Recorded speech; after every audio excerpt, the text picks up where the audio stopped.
You're listening to the CyberWire Network, powered by N2K.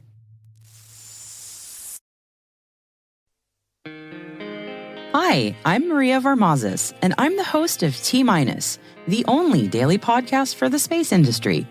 Every weekday, I'll be covering the latest news in space technology, business, and governance by talking with the people who are forging the path in this new space era. If you're a space professional looking to separate the signal from the noise and stay current on what's happening, this show is for you. Join me every day for T-, the daily space industry podcast. Listen on all major podcast platforms or visit space.n2k.com. That's space.n2k.com.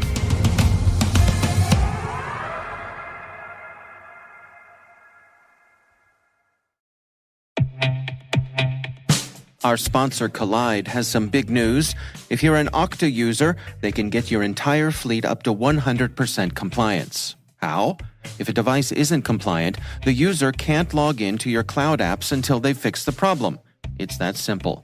Without Collide, IT struggles to solve basic problems, like ensuring everyone's OS and browser are up to date. Unsecure devices log into your company's apps with no problems because there's nothing there to stop them. But Collide works seamlessly with Okta to enforce compliance as part of authentication and complete the zero-trust security puzzle. Visit collide.com/CyberWire Daily to learn more or book a demo. That's KOLIDE.com/CyberWire Daily.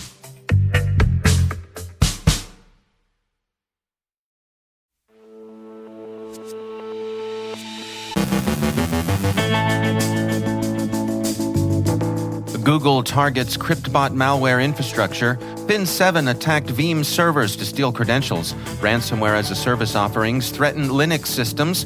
Evasive Panda targets NGOs in China. Anonymous Sudan is active against targets in Israel. Russian ransomware operators aim at disrupting supply chains into Ukraine. Our guest is Stuart McClure, CEO of Qwiet AI. Microsoft's Ann Johnson stops by with her take on the RSA conference, and bots want new kicks.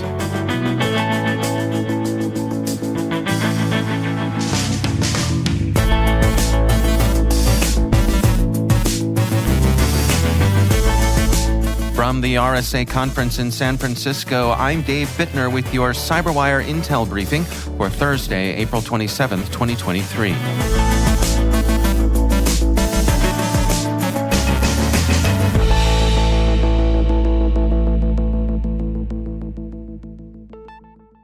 Google blogged yesterday explaining steps they're taking to disrupt the CryptBot malware gang's infrastructure after securing a court order against the malware's operators.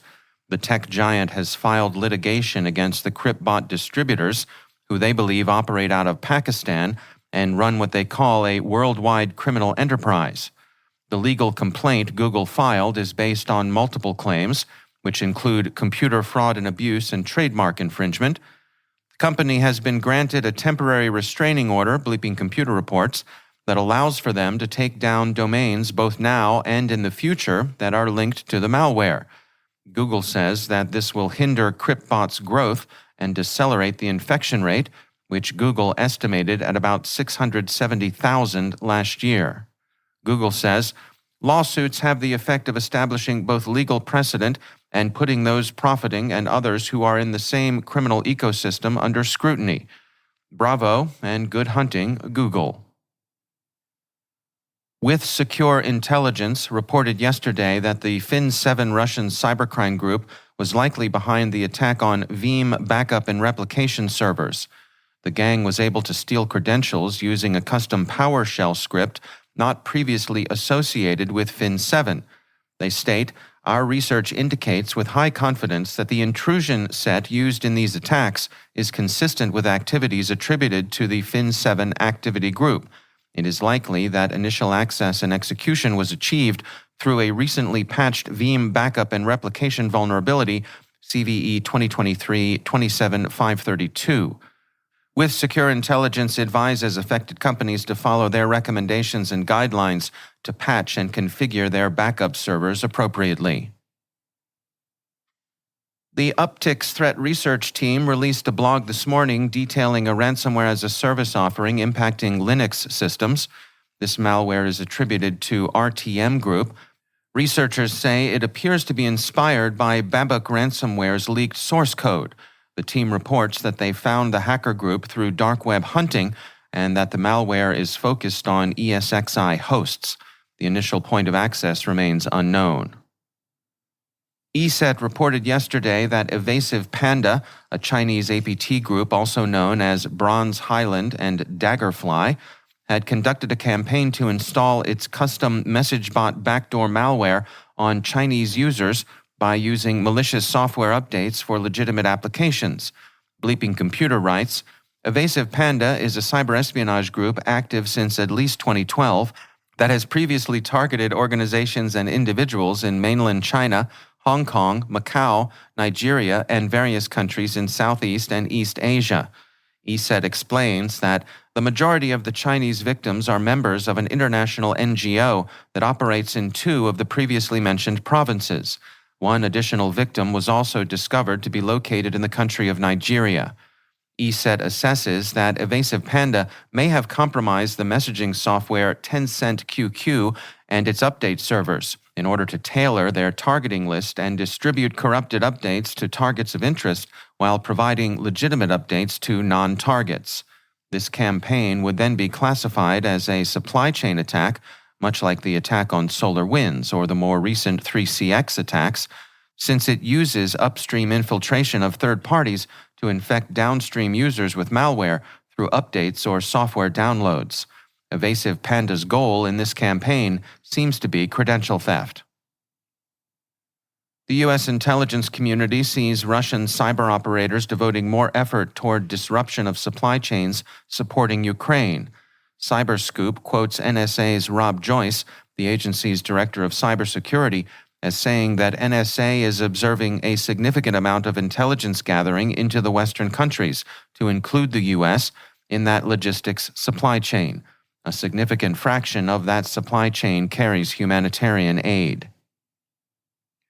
Looking apparently for a bigger payday, the Russian cyber auxiliary Killnet yesterday announced that they would become Russia's private military hacker company. What this means for their operational tempo is unclear, but they promised they would continue distributed denial of service attacks against NATO sites as they pursue their current objective of destroying NATO infrastructure. The group says it will now also accept jobs from private individuals and from governments. They will still work to defend Russian interests. They explained in their post that they will no longer be making money from donations and promised sponsorships, and they included an emoji that indicated the sponsorships fell short of expectations. Earlier this month, Killmilk, the group's nominal leader, explained that he was tired of waiting for government personnel and businessmen to fund his group's cyber escapades. Shortly after their announcement, they changed their channel name to PMHC Killnet. This could just be a publicity stunt, as the ramifications of a cybercriminal group sanctioned by Moscow attacking NATO websites are unknown, but probably severe. Killnet has yet to release any information on pending contracts, either governmental or private, to conduct cyber warfare. According to the AP, U.S. federal prosecutors have asked that Jack Teixeira, charged with violations of the Espionage Act, be held in custody and not, as Airman Teixeira's defense is expected to request, be released to his parents. The prosecutors wrote in their petition, "There simply is no condition or combination of conditions that can ensure the defendant will not further disclose additional information still in his knowledge or possession. The damage the defendant has already caused the U.S. national security is immense. The damage the defendant is still capable of causing is extraordinary." The AP reports that investigators are still working to determine whether Airman Teixeira retained any other classified information that has so far remained unreleased. Investigators and prosecutors have also not discussed Airman Teixeira's possible motives for the alleged leaks, but the consensus among Discord users who had been in touch with him is that he was simply showing off, without any serious political purpose. And finally, we ask you, what are the scalper bots after nowadays? Sneakers, lots of sneakers. Netacea reports that scalper bots are especially partial to black and white Nike Dunk Low Panda. And while they certainly love some sneakers, the bots don't work via SneakerNet.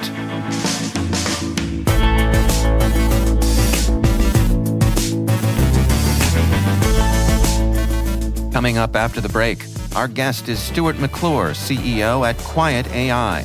Microsoft's Ann Johnson stops by with her take on the RSA conference. Stay with us.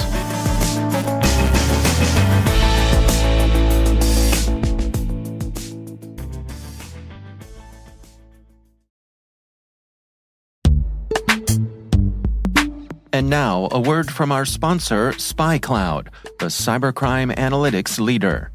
SpyCloud disrupts cybercrime by telling you what criminals know about your business and your customers, so you can take action to prevent ransomware, account takeover, and online fraud. SpyCloud constantly recaptures and analyzes new data from the criminal underground, including credentials, cookies, and PII siphoned from malware-infected devices. With knowledge of the specific data criminals have in hand from InfoStealer malware on managed and unmanaged devices, security teams can respond with a more efficient and effective process called post-infection remediation. Get SpyCloud's post-infection remediation guide outlining the 7 steps for preventing a malware infection from becoming a full-blown ransomware incident. Visit spycloud.com/cyberwire. That's spycloud.com/cyberwire. And we thank SpyCloud for sponsoring our show.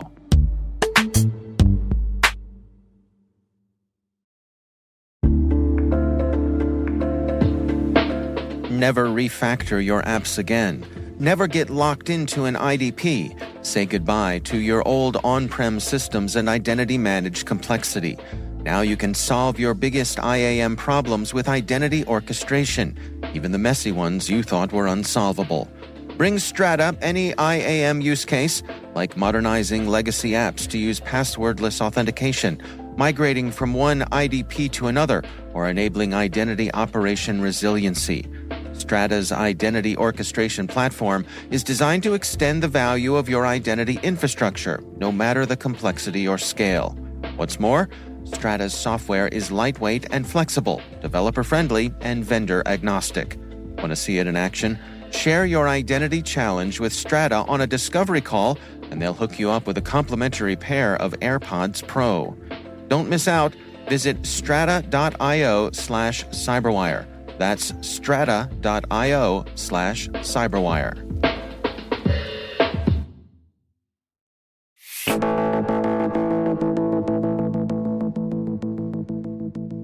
So I am pleased to be joined by Stuart McClure. He is the CEO of Qwiet AI and certainly well known within the industry for some of your previous efforts. Former head of Cylance, a company we're very familiar with, which of course was sold to BlackBerry and still continuing on under their umbrella. Here we are at RSA 2023. Before we dig into some of the details of the new company, I'd love to get your insights on where you think we stand as an industry facing the challenges that are in front of us. I was just talking to a good friend last night about this. I mean, I think we're all sort of in agreement that the fog of more is just not working. You know, we keep adding more and more layers and more people and more technologies and tools, and we just seem to get more and more problems.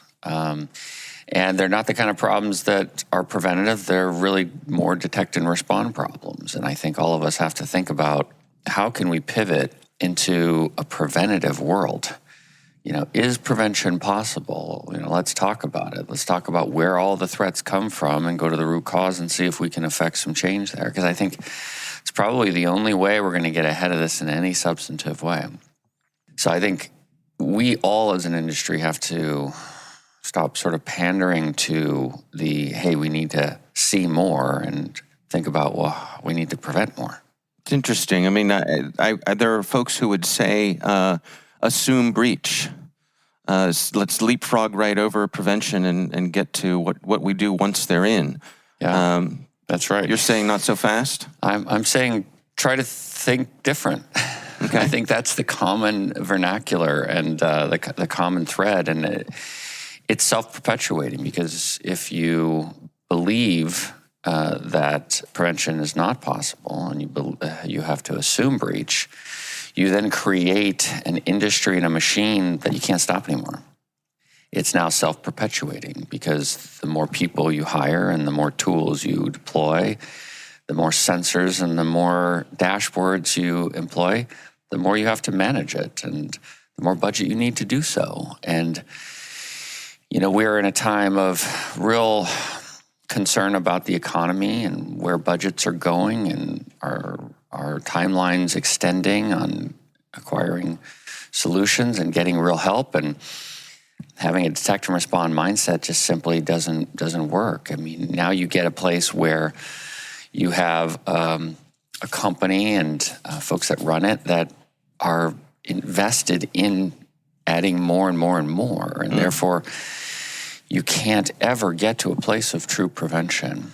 But if you understand how every attack works, I mean, every single cyber attack, they all go down to some fundamental elements that if you were to inject yourself with the right viewpoint and way of managing those elements of the core of the attacks, you can actually prevent. And you can prevent at the 99.9% level. Even if you don't believe 100%, you can prevent at the 99. And if you prevent at the 99, well, then now you've shrunk your world of what you have to go chase and assume is breached down to the 1 or 0.1%. Now you can really reallocate resources to go after the 0.1, which is a much harder challenge to go find and identify than it is to prevent the 99.9, which is pretty obvious, pretty well known, not a lot of secrets there. You just need to think ahead, and you need to put your resources and attention into places that matter. Well, and I guess that's a good segue into Qwiet AI, your new venture. When you wrapped up your time with Cylance and with BlackBerry, you had lots of options available to you. What made you decide that this is the one you wanted to pursue?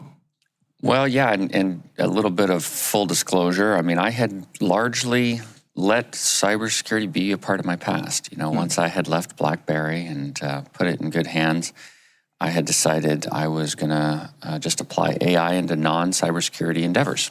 I really am passionate about machine learning and be able to predict the future by learning from the past. I've always been focused on that predictive AI element versus the generative AI element, although there's plenty of use cases for that as well. But for me, it was the predictive side. And I was approached by a good dear friend to consider coming back into the space here in AppSec and DevSecOps. And I started to look at the tech, and I started to realize this is the real deal.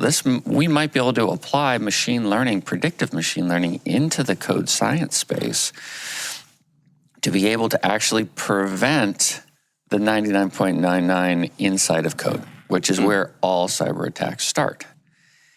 If you look at the taxonomy of all attacks and you boil it down to the bottom basal elements, you really are talking about one of two things. Either it's a vulnerability in code that was never considered, or there was a missing feature or a design flaw that should have been implemented. I mean, we know how to secure things. We really, really do. We just don't do it early enough. And in the beginning development efforts, even the design elements of a particular piece of software or hardware, we just don't. I mean, I've spent my whole career exposing that fact with Hacking Exposed and all of the hacks that we've demonstrated on stage right here at RSA, countless years, year after year.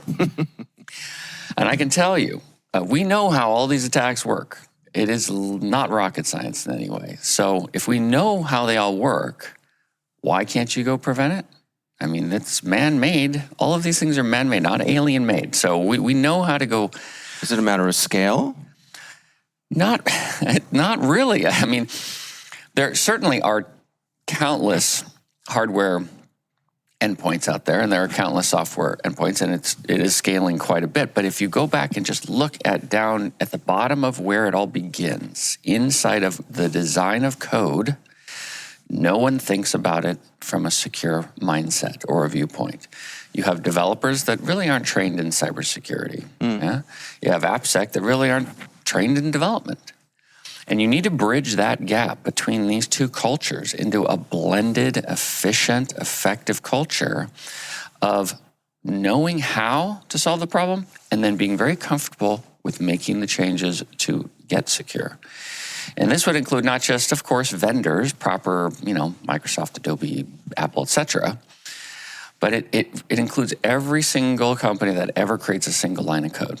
And there are, that number is growing, it seems, exponentially. But everybody's developing code, and no one considers what to do about securing that code before they start writing it.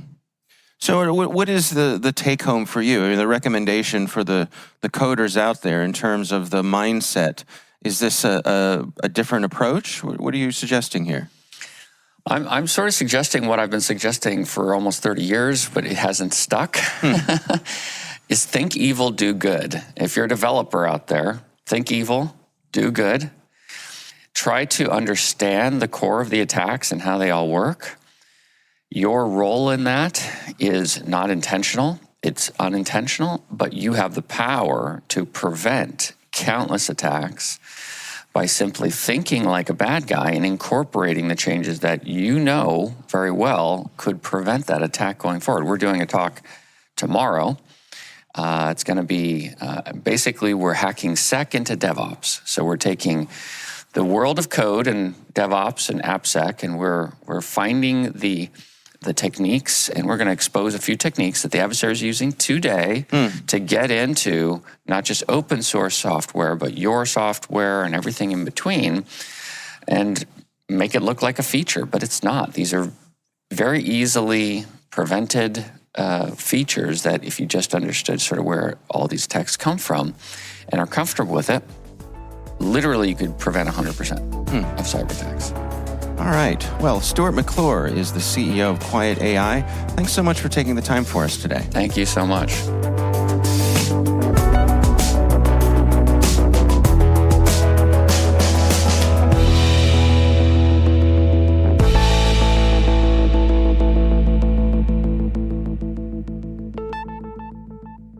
It is always my pleasure to welcome back to the show Ann Johnson. She is a corporate vice president for cybersecurity at Microsoft.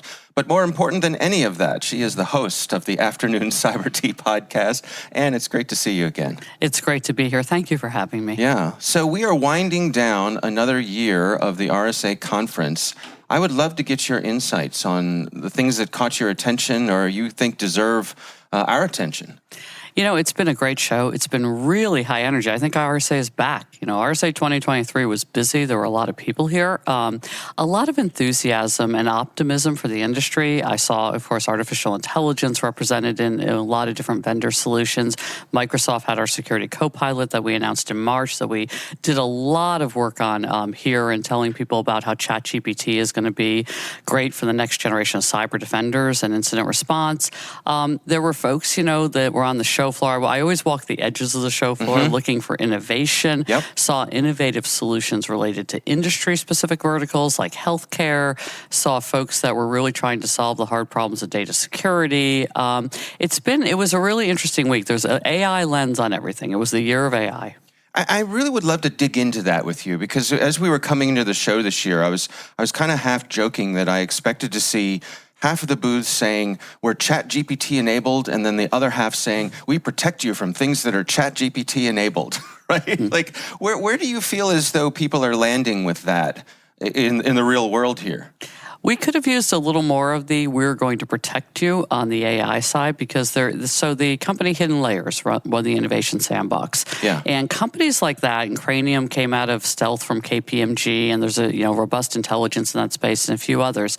But I think we still need to invest and have innovation in the actual protection of AI, the protection of data that's going into AI, model poisoning, model theft, model drift, data poisoning. There's an opportunity in that space for companies to really differentiate themselves and for a lot of innovation to take place. I saw a ton of our security solutions are enabled by ChatGPT or OpenAI or, natural language models or large language models. I saw a ton of that. I didn't see quite as much of we're going to protect that infrastructure. Yeah. What about on the personnel side of things? I think it's fair to say this is the first year that our industry has been hit with some economic headwinds. Are you sensing the tone of that out there on the show floor, or is it mostly positive energy still? No, it was really positive energy. I mean, that show floor was enthusiastic. I think I ran into a couple of folks, and not humorously, who had been impacted that I know, and they were job shopping, and they were saying tons of people are hiring. So I think there's a transition of folks, but I think there are plenty of opportunities for people. What's your outlook for the year ahead now? I mean, the information you've gathered here, how does that inform your thoughts as we ride out the rest of 2023? Yeah, because my day job is M&A and strategic partnerships for the Microsoft cybersecurity business, RSA is always a really important event for me, right? Because I get to see all the newest startups. I talk to the investment bankers. I talk to the PEs, the VC community. What are they seeing? Where's money flowing? What's the next wave of startups? So it's going to inform the strategy. As we're thinking about our ecosystem, and we're building a huge and robust system around Security Copilot, as we're thinking about that, what type of vendors, what categories, and then who's interesting so they can build killer apps on top of, the Copilot. You mentioned Security Copilot. Can you describe to us what exactly that is? Yeah, absolutely. So it is our implementation of ChatGPT, GPT-4 specifically, to enable cyber defenders. That's the first use case, right? It will enable cyber defenders to do better incident response, to do better forensics, to do better investigations, better reporting, because it will give that. It'll be able to use command prompts. We'll be able to rationalize tools. We'll be able to get real data much more quickly and understand what to investigate. But I think the power of it is actually not the use cases. I think the power of it is it extends and makes cybersecurity much more egalitarian. So you could spin up like a cyber reserve. You could train your whole IT department on how to do command prompts.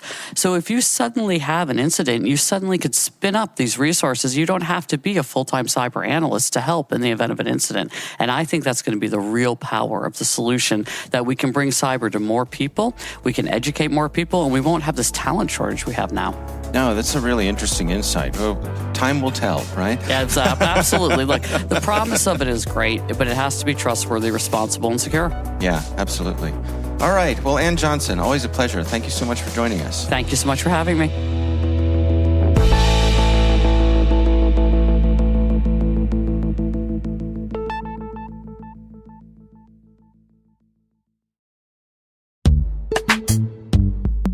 And now, a word from our sponsor, Halcyon. Ransomware is still one of the largest threats facing businesses in 2023. The Halcyon platform was built to stop it through a multi-layered protection approach featuring full encryption key capture, automated decryption, and the ability to prevent other security tools on the endpoint from being unhooked. Learn more about how they're leveraging capsule network-based machine learning to reduce ransomware recovery times down to minutes by visiting halcyon.ai.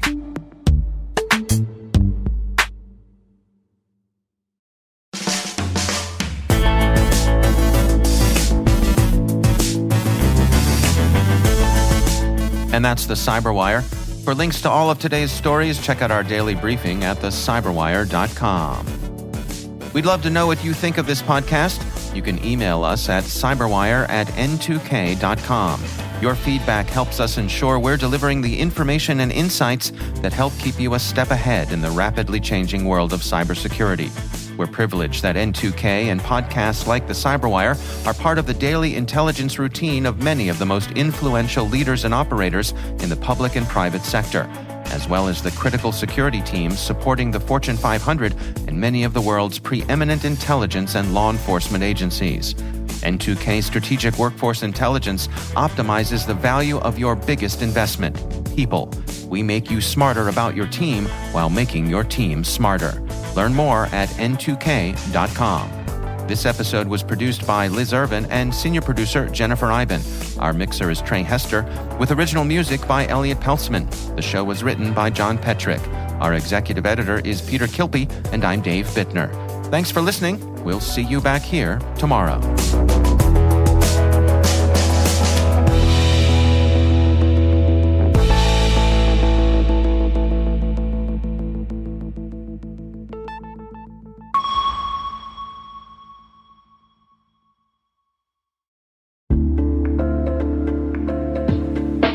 And now, a word from our sponsor, Mimecast. You're wondering if you need more email and collaboration security. Because, as it turns out, just protecting your workspace with M365 isn't good enough. You just watched your entire company grind to a screeching halt, all because someone opened a phishing email. Next time, don't rely on one-size-fits-all security. Protect your inbox with Mimecast and diversify your security stack. For a free trial, go to mimecast.com and keep your business from, falling apart.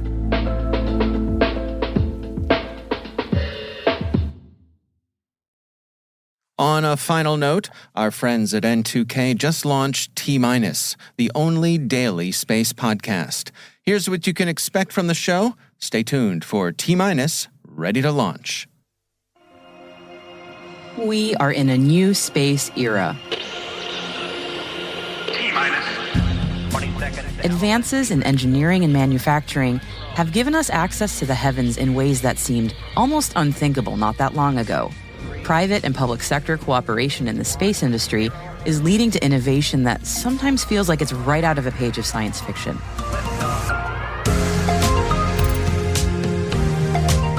But these achievements in space are real, and they're bringing incredible advances in defense, communications, infrastructure, engineering, and science to all of us right here on Earth.